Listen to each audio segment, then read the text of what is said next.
أعوذ بالله من الشيطان الرجيم بسم الله الرحمن الرحيم إن الذين كفروا سواء عليهم أأنذرتهم أم لم تنذرهم لا يؤمنون صدق الله العظيم رب اشرح لي صدري ويسر لي امري واحلل عقدة من لساني يفقهوا قولي اللهم ارنا الحق حقا وارزقنا اتباعه وارنا الباطل باطلا وارزقنا اجتنابه آمین یا رب العالمین۔ ہم قرآن مجید کی ترجمہ و تفسیر بیان کر رہے ہیں۔ یہ آپ کو تعلیم حق یوٹیوب چینل پر آسانی سے مل جائے گی۔ آج جو ہمارا مضمون ہے وہ ہے آیت نمبر 6 سورہ بقرہ کی اور سورہ بقرہ کی آیت نمبر 7۔ قرآن مجید کی دعوت، حق بات کی دعوت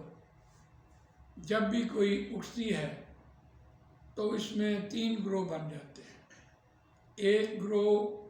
منطقی طور پر اس کو قبول کرنے والا ہوتا ہے اور ایک گروہ اس کا انکار کرنے والا ہوتا ہے، اور ایک گروہ اس انتظار میں ہوتا ہے کہ اگر یہ داعی کامیاب ہو گیا تو ہم ان کا ساتھ دیں گے، اور اگر یہ خدا نخواستہ ناکام ہوا تو ہم پہلے سے ہی پیچھے بیٹھے ہیں۔ تو اس بات کو قرآن مجید کی ترتیب سے ہم دیکھتے ہیں تو پہلے 7 آیات جو بیان ہوئی ہیں وہ اہل ایمان کی 5 آیات میں اولئک هم المفلحون 7 صفات بیان ہوئی تھی، وہ پہلا گروہ تھا۔ اور اس کے بعد دوسرے گروہ کی بات ہوئی ہے، وہ انکار کرنے والے۔ روان ترجمہ دیکھتے ہیں، ان الذین کفروا سواء علیہم أأنذرتهم أم لم تنذرهم لا یؤمنون۔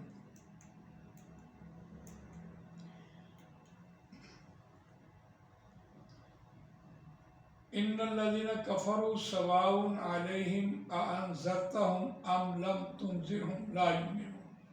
بے شک وہ لوگ جنہوں نے انکار کیا، سواء برابر ہے، علیہم ان پر، أأنذرتهم أم لم تنذرهم، خواہ آپ انہیں ڈرائیں یا آپ نے انہیں نہیں ڈرایا، یعنی کہا سنا ایک برابر ہو گیا۔ اس درجے تک آپ نے ان کو بات سنائی ہے کہ وہ سنی انسنی انہوں نے کر دی، لا یؤمنون، وہ ایمان نہیں لائیں گے۔ یہ آیت نمبر 6 ہم نے دیکھی، یہ کفار کے لیے ہے جنہوں نے کلمہ پڑھا ہی نہیں ہے۔ اور حجت کے اعتبار سے ہم دیکھتے ہیں کہ نبی اکرم صلی اللہ علیہ وسلم نے مکہ کے معاشرے میں جہاں بت پرستی تھی اور نہ جانے ایک برائی تھی، ان میں غلامی کا دور چل رہا تھا، اس کی اصلاح نبی اکرم صلی اللہ علیہ وسلم نے اس درجے تک کی کہ ایک چیز کو بدلنے کی کوشش کی، لیکن جنہوں نے اس کا انکار کیا انہوں نے ٹوٹلی انکار کیا، انہوں نے زبان سے کلمہ پڑھا ہی نہیں۔ وہ ابو جہل تھا یا ایسے بھی مشرکین مکہ تھے، ولید بن مغیرہ جیسے، جنہوں نے صاف صاف انکار کیا۔ لیکن نبی اکرم صلی اللہ علیہ وسلم نے اس معاشرے میں قرآن مجید حق کی دعوت ایسے پیش کی جیسے اس کے بعد حجت پوری ہو گئی اور کوئی گنجائش باقی نہ رہی۔ یہ بڑی بنیادی بات ہے۔ تو اس کو دیکھیے قرآن نے جو نقل کیا، بے شک وہ لوگ جنہوں نے انکار کیا برابر ہے، آپ ان پر اب کہیں سنیں، آپ انہیں کہیں یا نہ کہیں، ایک برابر ہے، کہا سنا ایک برابر ہے، وہ اب ایمان نہیں لائیں گے۔ لیکن اس حجت پر اللہ تعالیٰ نے دوسری آیت میں جو بات بیان کی ہے، ختم اللہ علی قلوبہم وعلی سمعہم وعلی ابصارہم غشاوۃ ولہم عذاب عظیم۔ ختم اللہ علی قلوبہم، اللہ نے مہر لگا دی، علی قلوبہم ان کے دلوں پر، وعلی سمعہم اور ان کے کانوں پر، وعلی ابصارہم غشاوہ، اور ان کی آنکھوں پر پردہ ہے، ولہم عذاب عظیم، اور واسطے ان کے بڑا عذاب ہے۔ دیکھیے یہاں تک تو ہم نے روان ترجمہ آپ کے سامنے رکھا اور وہ بہت آسان تھی بات، لیکن اس ایک آیت میں دو باتیں ایسی آئی ہیں، علی ابصارہم غشاوۃ، اس کو دیکھتے ہیں تو ہم فیصلہ کرنے پر مجبور ہیں اس بات پہ کہ وَلَهُمْ عَذَابٌ عَظِيمٌ، یہ عربی گرامر کے اعتبار سے یہ جملہ اسمیہ بنتا نہیں ہے، کیونکہ مرکب جاری کو پہلے لایا گیا ہے۔ یہاں بھی دیکھیے اب یہاں سے مرکب جاری جب بھی لے کے آتا ہے قرآن مجید تو اس کا مطلب ہے کہ یہ بات عالم قیامت جاری ساری ہے، خبر نہیں بتائی، لیکن قرآن مجید نے یہاں خبر کے طور پر ہمیں بتایا کہ اللہ تعالیٰ نے ان کے دلوں پر مہر لگا دی ہے۔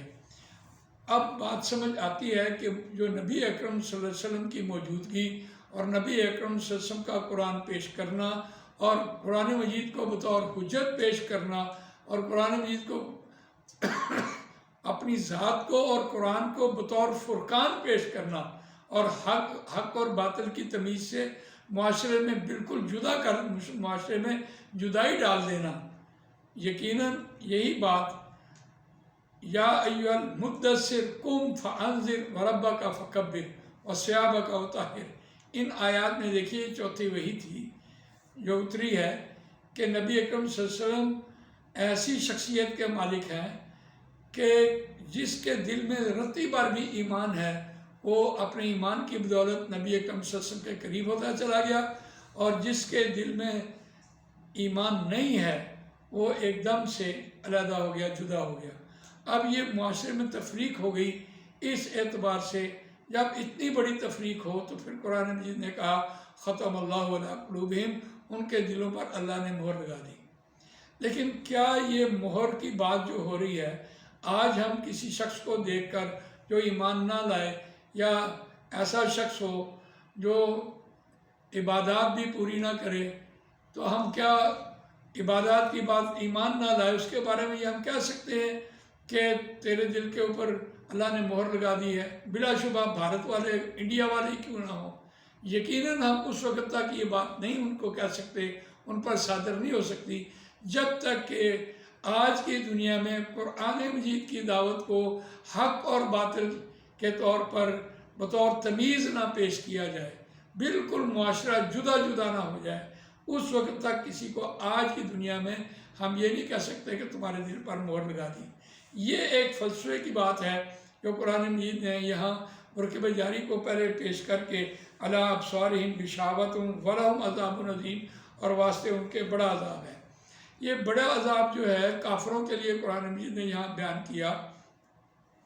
ہم ریفرنس ٹو قرآن دیکھتے ہیں کہ 14واں رکوع ہے اور وہاں بھی یہ بات کہی جا رہی تھی وَمَنْ أَظْلَمُ مِمَّنْ مَنَعَ مَسَاجِدَ اللَّهِ أَنْ يُذْكَرَ فِيهِ اسْمُهُ وَسَعَىٰ فِي خَرَابِهَا أُولَٰئِكَ مَا كَانَ لَهُمْ أَنْ يَدْخُلُوهَا إِلَّا خَائِفِينَ لَهُمْ فِي الدُّنْيَا خِزْيٌ وَلَهُمْ فِي الْآخِرَةِ عَذَابٌ عَظِيمٌ۔ اب ان آیات کو ہم دیکھتے ہیں تو ہم کانپ اٹھتے ہیں کہ آج کی دنیا میں ہماری ایک روش ہے، اس سے بڑا ظالم کون جو کوئی منع کرے اللہ کی مسجدوں سے کہ وہاں اللہ کا نام نہ لیا جائے۔ انہیں تو یہ چاہیے تھا کہ مساجد کا احترام کرتے ہوئے اس میں نہ کوئی دنیا کی بات کرتے، نہ کوئی وہاں شور و غل کرتے، شور و غل کا اڈا بناتے اس کو، اور ذرا ذرا سی بات پہ آپس میں نہ جدا کرتے، ایک دوسرے کی لڑائی جھگڑا نہ کرتے۔ تو ہماری جو روش ہے اس روش پر قرآن مجید نے ایک بات یہاں کہہ دی کہ انہیں تو یہ چاہیے تھا کہ اس میں وہ ڈرتے ڈرتے داخل ہوتے، وہ اللہ کا گھر ہے، تو یہی ایک بنیاد بنائی لہم فی الدنیا خزی، اور دنیا میں رسوائی کا سبب یہ بات بنی، اور ولہم فی الآخرۃ عذاب عظیم، اور آخرت میں بڑے عذاب سے دوچار ہونا پڑے گا۔ اب یہاں دیکھیے یہ بات بلا شبہ آج کی دنیا میں کہی جا رہی ہے، لیکن ایک رویہ ہے، اس رویے کی بدولت یہ سزا سنائی گئی ہے کہ مساجد کا احترام کرنا ہے۔ اسی طرح ہم دیکھتے ہیں ایک اور ریفرنس کے طور پر قرآن مجید سورہ آل عمران میں یہ بات کہتا ہے